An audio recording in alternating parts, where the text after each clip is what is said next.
What if I told you that this bridge that I'm standing on right now belongs to a demonic satyr, also known as the Goatman? Let's talk about it. Would you come hang out at night on the Goatman's Bridge? So the car didn't want to turn on for a second there.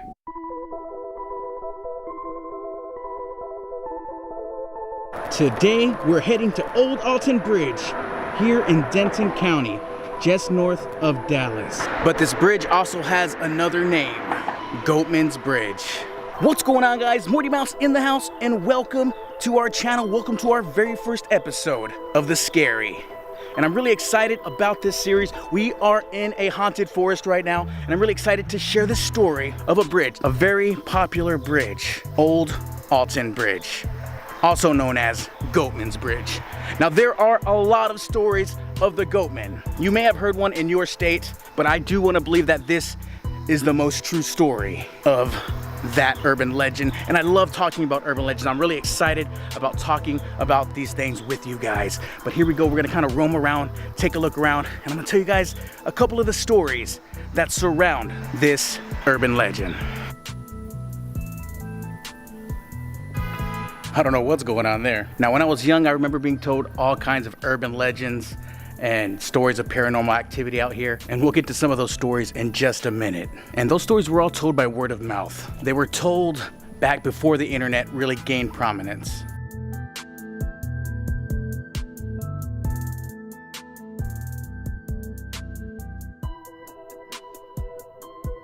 No, I'd never visited this bridge because of those stories. That is until today. I really can't wait to show you guys. You see, fear can control every aspect of our lives, and I've decided to confront those fears using my channel as a propeller. As for a little history, this bridge was built in 1884 and was built by the King Iron and Bridge Manufacturing Company, connecting both the cities of Denton and Copper Canyon. So yeah, it is a pretty old bridge, but it had pretty heavy traffic crossing it up until about 2001 when this bad boy was built to take its place. Today, the bridge is mainly used to connect a few trails that are out in this area, but there are still lots of tales of paranormal activity that happen on this very bridge. Now, this is an actual old school wooden bridge. We're gonna be knocking on this bad boy at midnight tonight, see if any Goatmen come out. Stories of the Goatman have been told all throughout the DFW area. That's Dallas, Fort Worth. I lived in Grand Prairie, and I remember hearing these stories back when I was in high school or even middle school.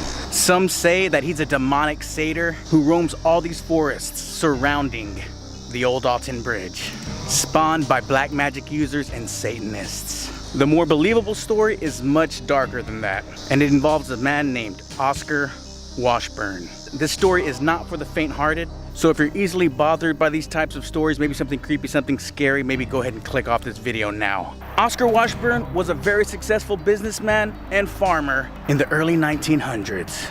Apparently his most popular items were cheeses and meats, and he was eventually endearingly given the nickname the Goatman, something that he was proud of and he took with pride. He even hung up a sign that said, "This way to the Goatman," to lead people to his farm. That's this bridge right here that we're standing on that said, "This way to the Goatman."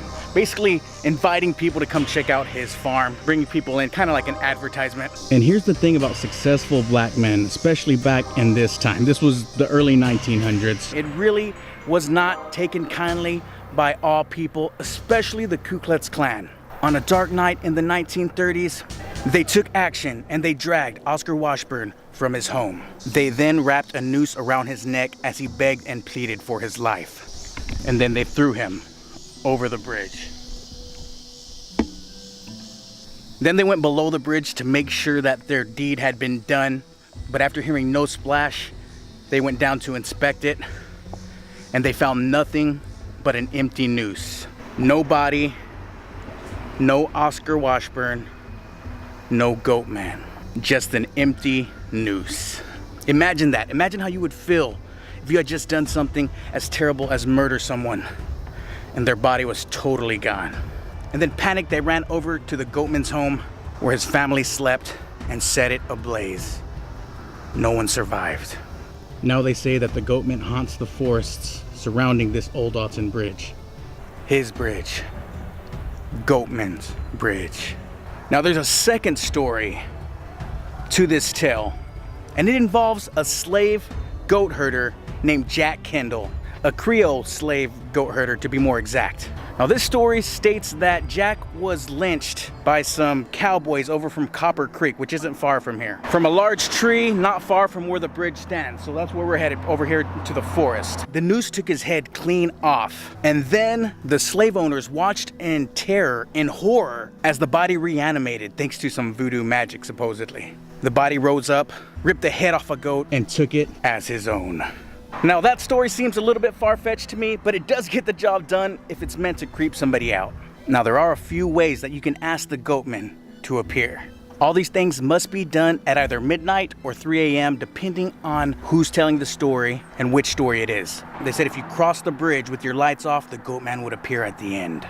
Or say if you simply drive onto the middle of the bridge, turn off your lights, and honk 3 times. Now my favorite one, which we're gonna try tonight, is knocking on the bridge itself 3 times. I will tell you this, many people have stated that there is a stench of something dead around as you come up to the bridge. I will tell you that that is true, but I think it has something more to do with the sewage that maybe comes into this river.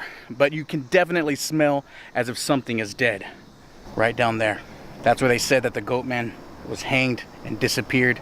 A little bit creepy, a little bit scary to think that somebody was down here. And imagine finding that noose with nothing on the other side of it. You would panic as well. I mean, do you guys think it's true? No, not really. No, nothing true? What about you? No, I just heard about it from them. Ah, he thinks it's true, okay. Some of it's true. I'm sure some of it is. So as you guys can see, these are young men. They look like maybe they're in high school. It's been almost 15 years since I graduated, so those stories are still being told. Some of these guys still know these stories. That just kind of shows you what it's like, how these things spread. Now it's different. You got the internet. It's easy to look these things up. But the fact that this is still going that strong is pretty amazing. You definitely have to keep in mind that these stories have held up for over a century. Like I said, I remember hearing these when I was in high school, when I was a kid. Not to say that any of these are true or not, but it's definitely stood the test of time for sure. Now, both of the main stories seem to have centered kind of around a racism type thing. So I'm wondering if this was a cautionary tale as well that was told in order for people to maybe be a little bit more tolerant of others, especially thinking about the times when these stories were told and as they were told. I've been told by many people who've looked into these that none of these names match up, that there wasn't anyone with these names back then. But the truth is that there's no real way to know. That's the truth about it.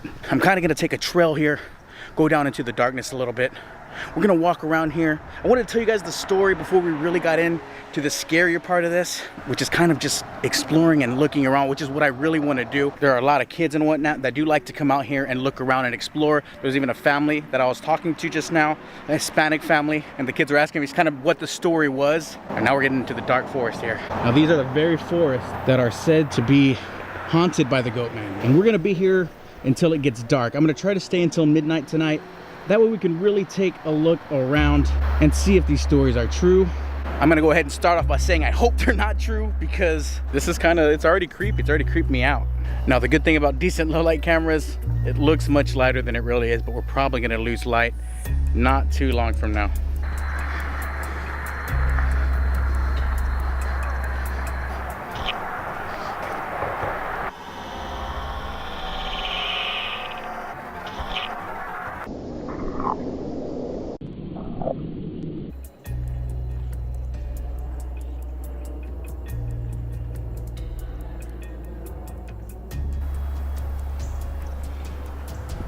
I hear the thunder, I hear lightning, so it's the perfect night to come out and check this place out.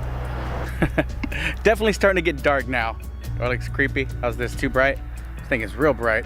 I don't know how to do this right now where it doesn't make me too bright. Some lightning is coming now. It's about to start thundering pretty good, it sounds like. Perfect night to be out here just taking a look around, seeing if we can find the Goatman.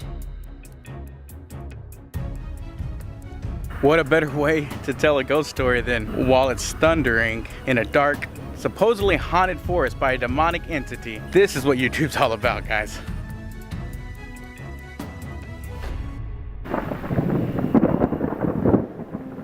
Hear that? It's barely 9 p.m. Barely 9 p.m. and it's already getting really creepy.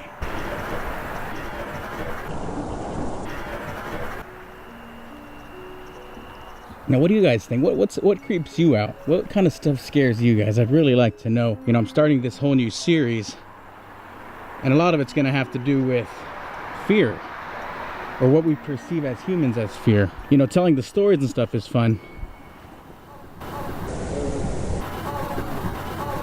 But you know, most of the stories, a lot of us know, probably aren't real. They could be, but they may or may not be. And you know, we always go straight to science. We go straight to actual thought about what we believe fear is.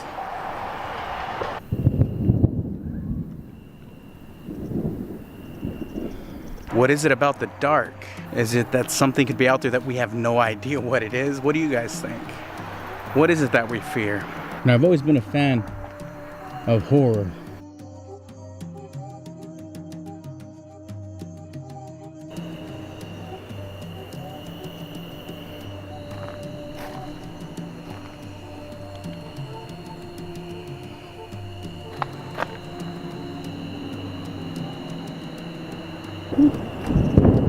Whew. Creepy.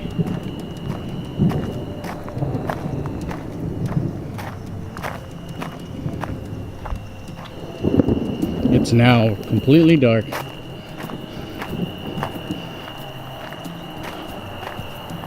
Or almost.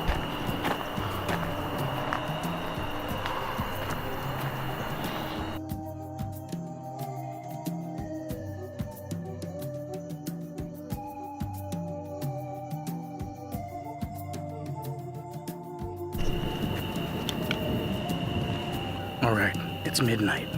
Let's try this knock thing.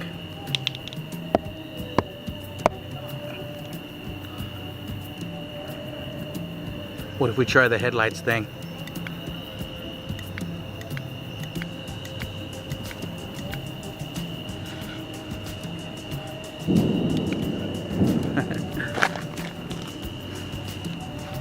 I don't know about you guys, but being on this bridge in the middle of the darkness, it's definitely creepy. It's pretty much pitch black now.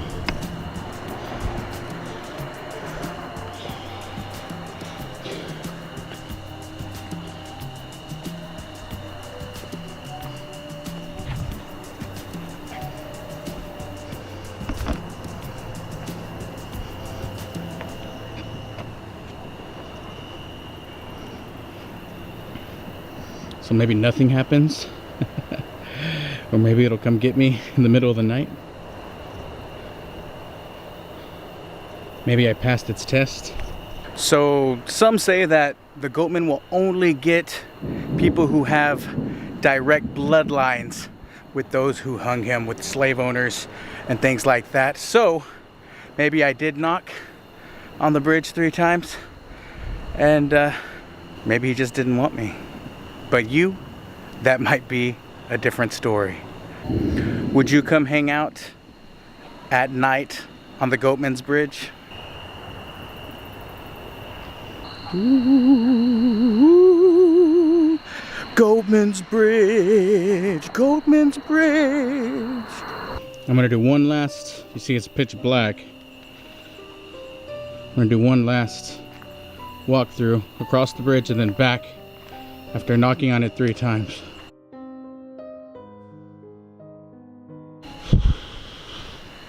There are lots of little bugs here, that's for sure. That was pretty cool. Now let's get the heck out of here.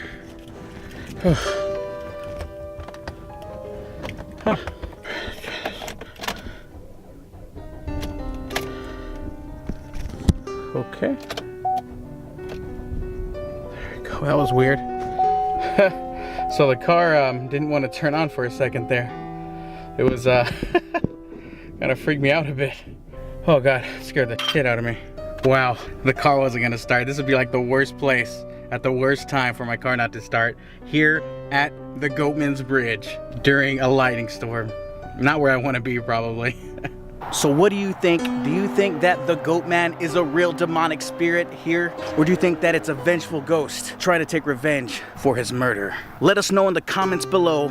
As always, I'm your host, Morty Mouse. I'll see you later, or I'll see you at another time.